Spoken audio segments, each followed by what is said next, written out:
बहुत बहुत मुबारकबाद। ईद के त्यौहार की बहुत बहुत मुबारकबाद।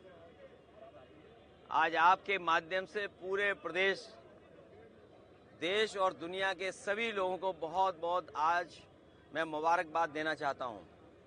ईद का त्यौहार हम सब खुशी से मनाते हैं, एक दूसरे से गले मिल कर के, सिवैयाँ खा कर के, और उम्मीद करते हैं कि जिस तरीके से हम सब गले मिल कर के एक दूसरे का सम्मान करते हैं, एक दूसरे से कैसे हमारे बीच मोहब्बत बढ़े, प्यार बढ़े, लगाव बढ़े, और यही हमारे देश की खूबसूरती है कि जहाँ पर अलग अलग धर्म के, अलग अलग रास्ते पे चलने वाले लोग सब हम एक साथ मिलकर के रहते हैं। दुनिया में भारत जैसा अच्छा देश, हिंदुस्तान जैसा खूबसूरत देश कहीं नहीं है जहाँ इतनी जाति धर्म के लोग मिलकर के रहते हैं, त्यौहार मनाते हैं, एक दूसरे से खुशियाँ बांटते हैं। जहाँ हम एक दूसरे की खुशियों में शामिल होते हैं, वहीं एक दूसरे के दुख तकलीफ में भी शामिल होते हैं। हम एक दूसरे की परेशानियों में एक दूसरे की मदद करते हैं।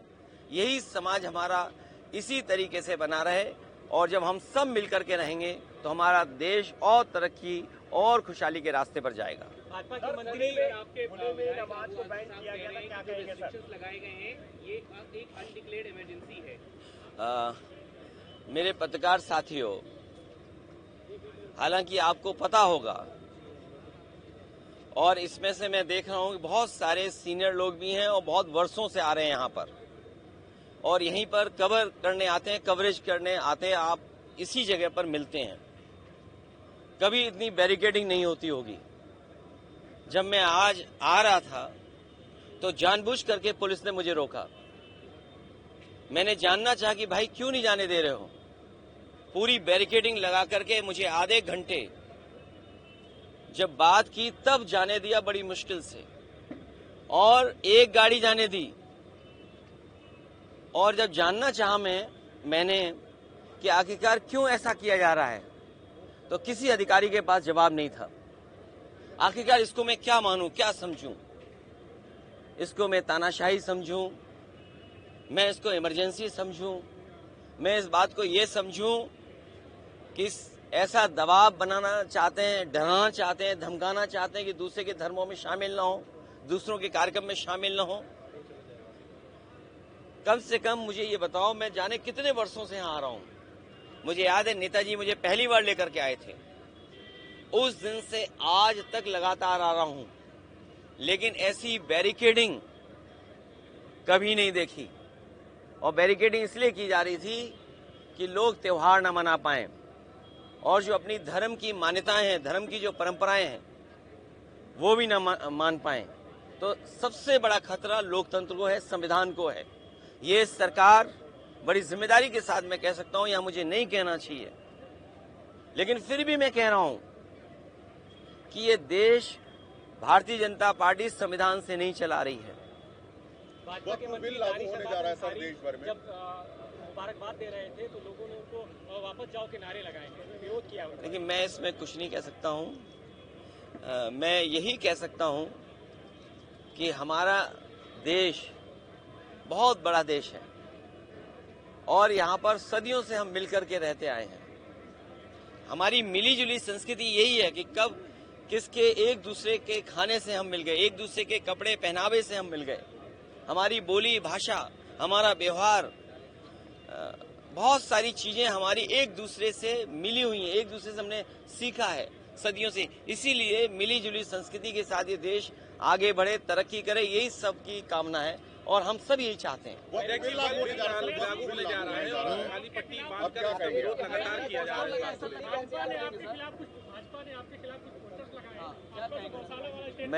मैं तो भाजपा से कहूंगा, अगर गाय के सवाल पर हमसे बेहतर कौन जानता होगा।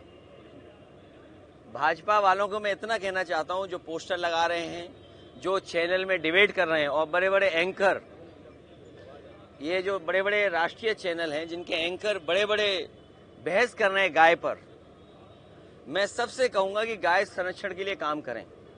जितनी भी हमारी एंकर महिलाएं हैं, एंकर पुरुष हैं, और जो कंपनियां इन्वेस्ट कर रही हैं इन चैनलों में, मैं उन कंपनियों के मालिक से भी बड़े हाथ जोड़ के निवेदन करूंगा कि वो लोग भी गाय के संरक्षण पे, गाय को के संवर्धन पर, गाय के और हमारी कैसे पले बढ़े उसके लिए काम करें। और जो बात मैंने कही वो इसलिए कही थी मैंने, क्योंकि भारतीय जनता पार्टी के लोग न गिनती बताएंगे कि गाय और सांड कितनी है उनके यहाँ, न गिनती बताएंगे, न मरने वालों की गिनती बताएंगे, और बजट आखिर कहाँ खर्च हो रहा है ये भी नहीं बताएंगे। तो मैं अपने पत्रकार साथियों से कहूंगा, जितनी जिम्मेदारी से मुझे आप जानकारी दे रहे हैं, उतनी जिम्मेदारी से संख्या कहलवा दो उनसे, और उस संख्या में एक महीने में कितने लोगों की जान जा रही है गायों की, वो भी संख्या बता दें।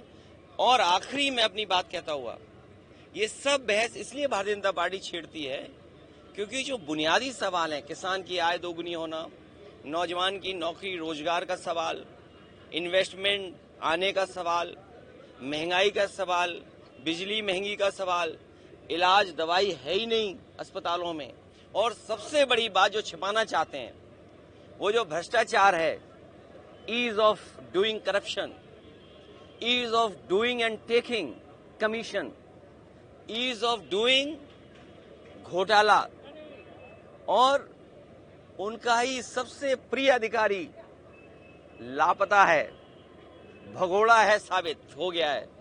और मैं आपसे कह रहा हूं इतने चैनलों के सामने, मुझे किसी ने जानकारी दी है कि वो आईएएस अधिकारी मुख्यमंत्री आवास में छिपा हुआ है। बड़ी बात नहीं कह रहा हूं। कौन सा चैनल है आपका, बड़ा चैनल है छोटा चैनल है? ये चैनल का नाम नहीं सुना सर। वक्त बिल को लेकर के तकरार चल रही थी, आप ये नाम नहीं सुना मैंने। सर, आप देश भर में सर वक्त बिल लागू होने वाला है। विधायक नंदकिशोर गुर्जर अपनी सरकार के खिलाफ हमलावर है। देखिए, हमलावर नहीं है, हमलावर नहीं है। उन्होंने कहा कि माँ का दूध पिया हो तो, अगर ये बात गलत हो तो बताइए। बिल्कुल सही कहा भाई, जो विधायक है कब दुख तकलीफ में होगा, परेशानी में होगा, उसका अपमान हो रहा होगा, वो अपमान नहीं सहन कर पाया। अपमान जो हुआ उसने अपनी भाषा गुस्से में निकाल दी। तो अब सोचिए, उन्हीं का विधायक ये कहता हो, उनके अधिकारियों का हो, माँ का दूध याद दिलाता हो।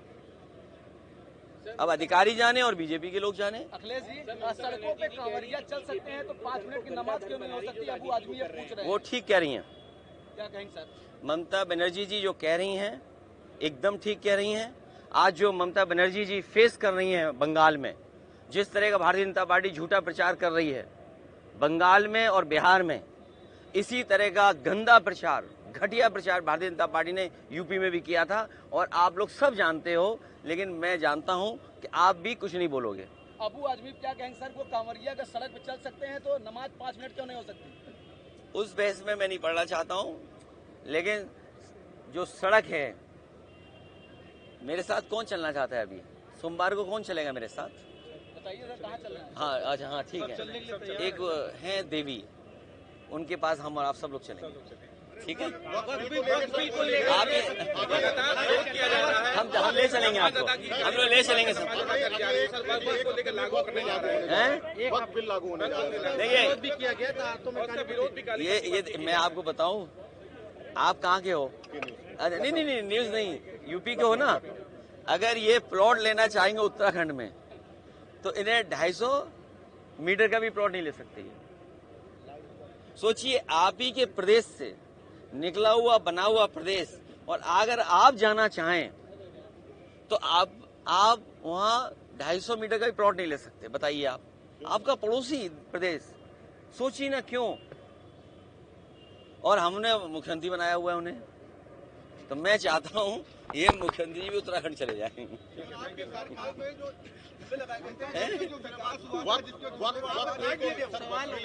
अरे वक्फ बोर्ड से मैंने तुमसे क्या कहा?